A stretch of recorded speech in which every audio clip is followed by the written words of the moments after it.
Hello बच्चों, आज हम आठवीं के चैनल एनके एकेडमी पर बायोलॉजी का चैप्टर बायोलॉजिकल क्लासिफिकेशन पढ़ाने जा रहे हैं, जो 11th क्लास से लिया गया है।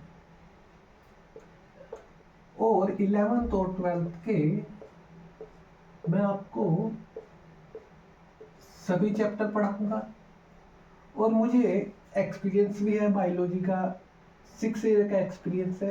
तो एक एक 1 by 1 टॉपिक आपको क्लियर कराऊंगा आपके इसी चैनल पर।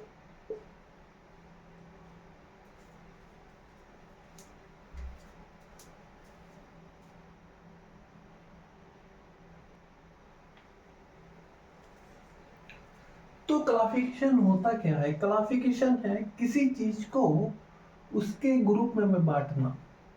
जैसे मेरे पास में बहुत सारे बॉक्स हैं।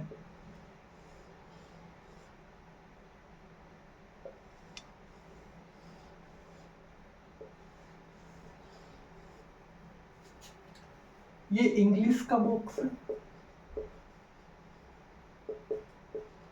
ये हिंदी का बॉक्स है, और ये मैथ का बॉक्स है, और ये साइंस का बॉक्स है।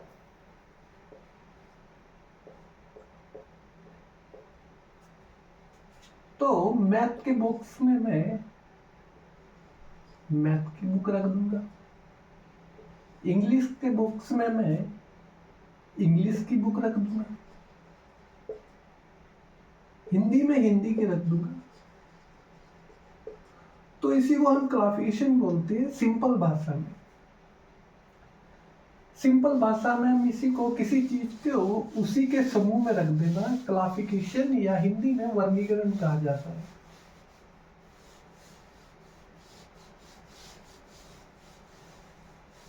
अब हमारे बायोलॉजी सिस्टम में क्या है, एनिमल्स भी थे पहले से और प्लांट भी थे।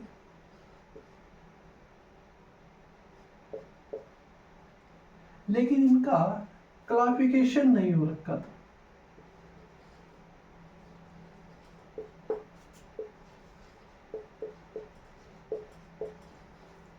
सही समूह में नहीं रखा गया था।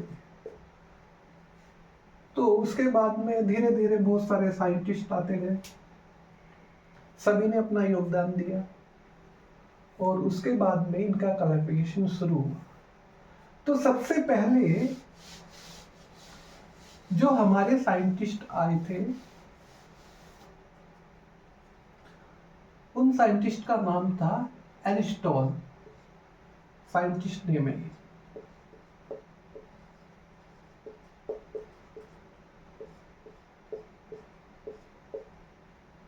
ये एक साइंटिस्ट नेम है। एरिस्टॉटल जो साइंटिस्ट आए थे, सबसे पहले उन्होंने क्लासिफिकेशन किया। और एक बात और है यहाँ पर, द फादर ऑफ बायोलॉजी।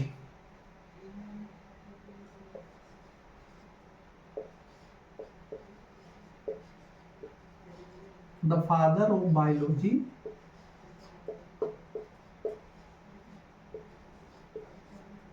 भी एरिस्टॉटल को ही कहा जाता है।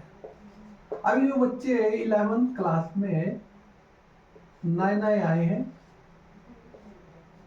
तो उनसे अधिकतर आपके सीनियर लोग ही यही क्वेश्चन पूछेंगे कि बताइए who is the father of biology. और कुछ नए बच्चे होते हैं, उन्हें पता नहीं रहते हैं ये बात। तो कोई भी आपसे पूछे who is the father of biology, तो आप बोल सकते हैं एरिस्टॉटल सर। यही द फादर ऑफ बायोलॉजी भी कहा गया है। ठीक है, तो सबसे पहले क्लासिफिकेशन में भी इन्होंने ही अपना योगदान दिया था। और कैसे दिया था वो हम एक एक करके बात करते हैं। बायोलॉजी का मेन मतलब है हम टॉपिक बाय टॉपिक पढ़ते रहे तो हमारे समझ में बायोलॉजी आती है। एक भी टॉपिक हमने छोड़ दिया तो बायोलॉजी क्या है फिर हमारे समझ से बाहर हो जाती है। इसका every chapter you have to read and briefly, then you can understand biology. If you not read every chapter deeply, then you can't understand biology, because biology have a come minus scientist and give rise the different thing and different discovery. So you have to read all topic. Biology में क्या है, आपको सभी topic पढ़ने पड़ेंगे, तब आपको अच्छे से बायोलॉजी समझ में आ जाएगी और कोई डरने वाली बात नहीं। तो हम साइंटिस्ट की बात करते हैं। एरिस्टोटल जो साइंटिस्ट थे, सबसे पहले इन्होंने क्लासिफिकेशन किया। फर्स्ट क्लासिफिकेशन, ये भी कभी कभी क्वेश्चन पूछ लिया जाता है। ठीक है, फादर ऑफ बायोलॉजी तो है ही, क्लासिफिकेशन भी इन्होंने किया फर्स्ट टाइम। ये सब आपकी एनसीईआरटी के अकॉर्डिंग मैं बता रहा हूँ। एनसीईआरटी में थोड़ी डिफरेंट लैंग्वेज लिखी हुई है, थोड़ी टेढ़ी मेढ़ी भाषा लिखी है, लेकिन उसे ठीक से बताने के लिए मैं हूँ, तो आप डरिएगा मत, मैं आपको बताता रहूँगा। तो सबसे पहले क्लासिफिकेशन इन्होंने किया, और कैसे किया अब इसकी बात करता हूँ।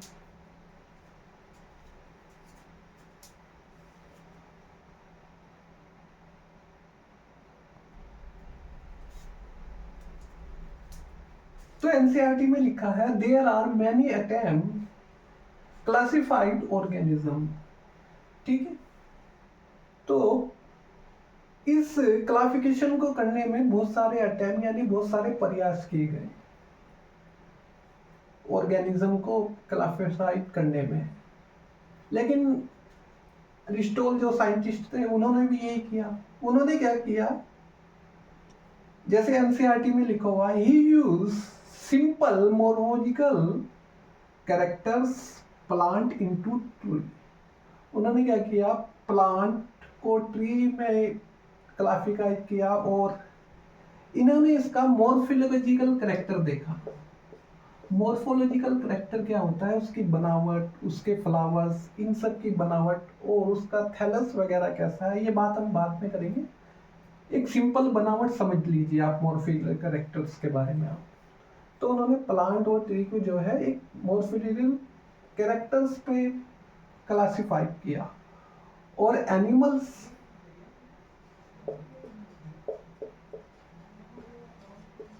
एनिमल्स में क्या किया इन्होंने, ये एनसीईआरटी की लाइन है, आप एनसीईआरटी भी देख सकते हैं अपनी। He divide animal into two group which has red blood cells and those that need not। और एनिमल्स भी इन्होंने टू कैटेगरी में बांट दिए, एक तो जिनमें रेड ब्लड सेल थे और एक जिनमें नहीं थे। यानी इन्होंने दो तरह के एनिमल्स अपने क्लासिफिकेशंस में रखे, यानी एक एनिमल्स ये रहा और एक एनिमल्स ये रहा। इसमें रेड ब्लड सेल्स हैं और इसमें नहीं है, डिड नॉट।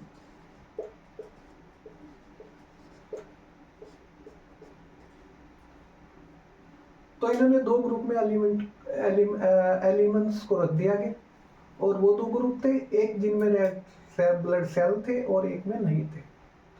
एनिमल्स को कुछ इन्होंने ऐसे बांटा, और इनका क्लासिफिकेशन कुछ खास उस टाइम पे चला नहीं। उसके बाद में फिर क्या है, डिस्कवरी होती रही।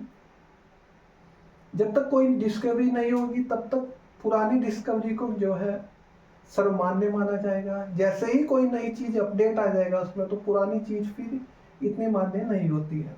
उसके बाद में फिर दूसरे साइंटिस्ट आए,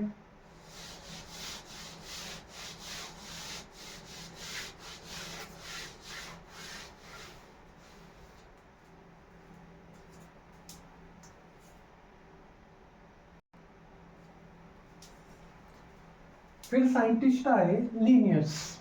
ये साइंटिस्ट का नेम है, scientist name.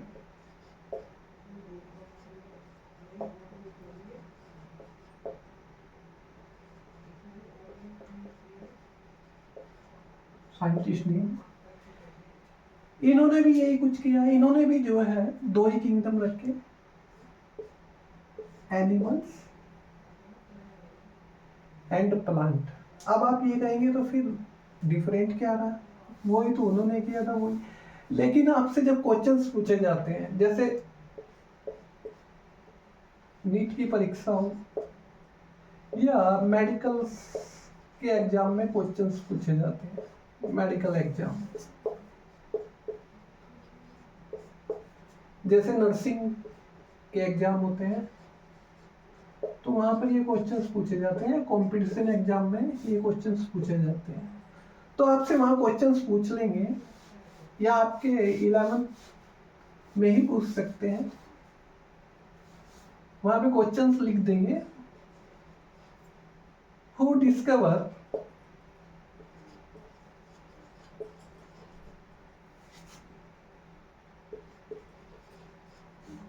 To kingdom,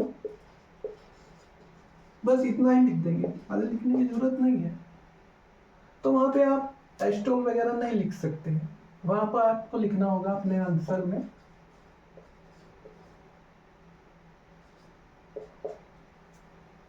lines, scientist का नाम।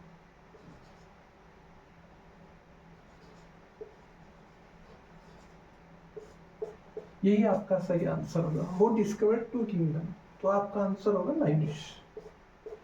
क्योंकि जो एनसीईआरटी में लिखा हुआ है वही सर्वमान्य होता है, किसी भी कॉम्पिटिशन एग्जाम में या किसी भी मेडिकल एग्जाम में आप देने जाओगे, आप, हाँ, आपसे फादर पूछ लेंगे, who is the father of biology, तो आप स्टोन लिख सकते हैं।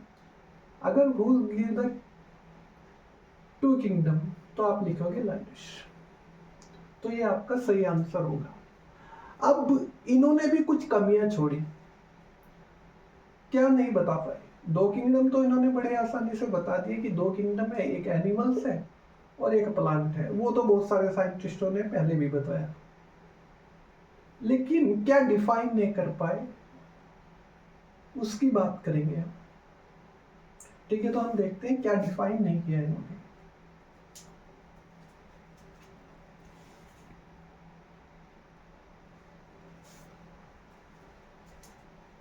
तो ये लाइनस जो साइंटिस्ट थे, लिनस जो साइंटिस्ट थे, वो एनिमल्स में ये नहीं बता पाए कि एनिमल्स प्रोकैरियोटिक्स है या यूकैरियोटिक्स। एनिमल्स जो है टू टाइप्स के होते हैं, टू टाइप। अगर यहां तक की हम बात करें तो नंबर 1 होंगे प्रोकैरियोटिक को रख लेते हैं, और नंबर 2 होंगे यूकैरियोटिक्स को रख लेते हैं। आपको जो भी नोट करना है आप पाउच करके नोट कर सकते हैं। यूकैरियोटिक्स होंगे। राइटिंग थोड़ी समझ ना आए तो आपके एनसीईआरटी में भी लिखी हुई है, पूरी एनसीईआरटी बेस है आपका, प्रोकैरियोटिक एंड यूकैरियोटिक। तो एनिमल भी बेसिक टू टाइप होते हैं, जो ये नहीं बता पाए थे टू किंगडम्स में। अब प्रोकैरियोटिक्स क्या होता है और यूकैरियोटिक्स क्या होता है, ये हम सेल थ्योरी पढ़ेंगे, वहां पे आपको बताएंगे। और सेकंड नंबर पे ये नहीं बता पाए कि कोई भी ऑर्गेनिज्म है वो मल्टी सेलुलर है या यूनिसेलुलर है। अब मल्टी सेलुलर का मतलब होता है जो बहुत सेल से बना हुआ।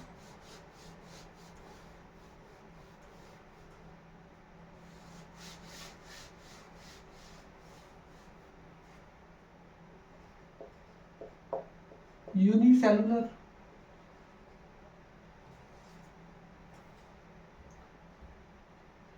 केवल एक सेल से बना हुआ, एक सेल से जो बना हुआ ऑर्गेनिज्म है उसे हम बोलते हैं यूनिसेलुलर।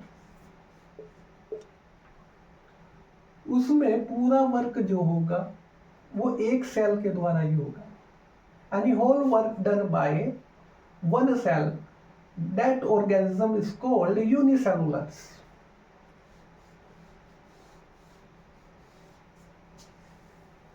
एक होते हैं मल्टी सेलुलर,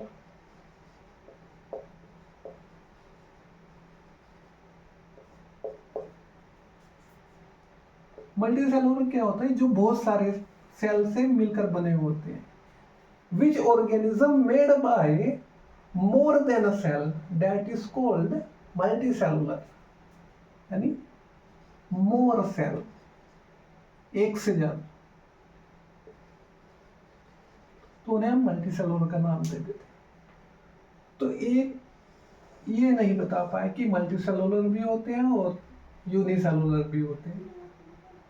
फिर ऐसे ही ऑर्गेनिज्म में फोटोसिंथेसिस नहीं बता पाए, नन फोटोसिंथेसिस नहीं बता पाए। जैसे फोटोसिंथेसिस ग्रीन एल्गी होती है, नन फोटोसिंथेसिस फंगी होती है।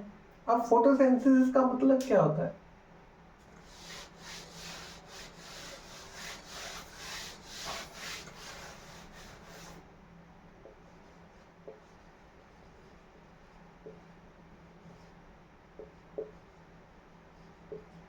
photosynthetic,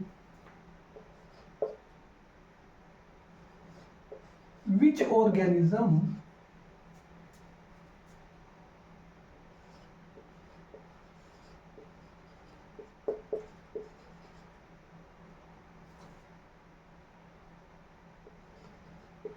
make on food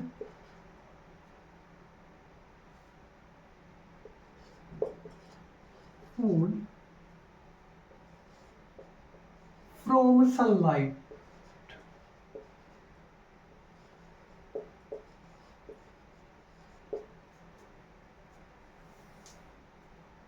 जो प्राणी सूर्य का प्रकाश का यूज करके अपना भोजन बनाते हैं तो उन्हें हम फोटोसिंथेसिस कहते हैं। नन फोटोसिंथेसिस क्या होता है?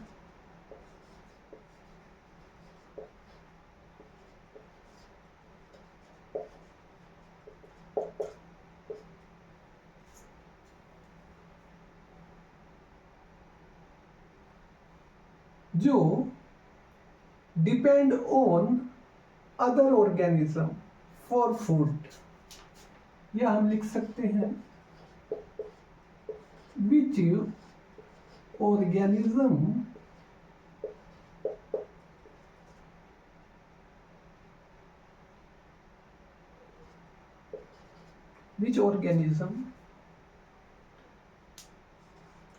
depend other organism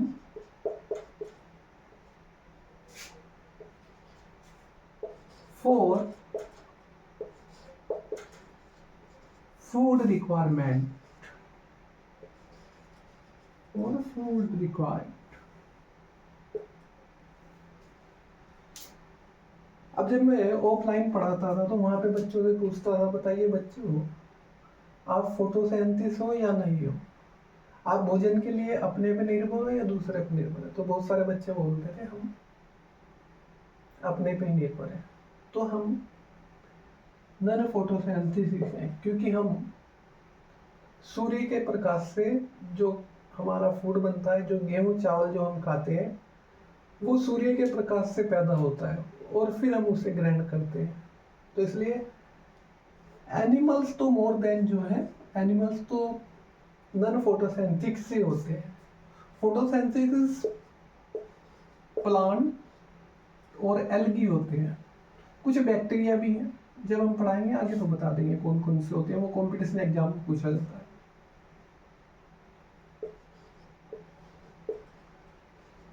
plant, green algae,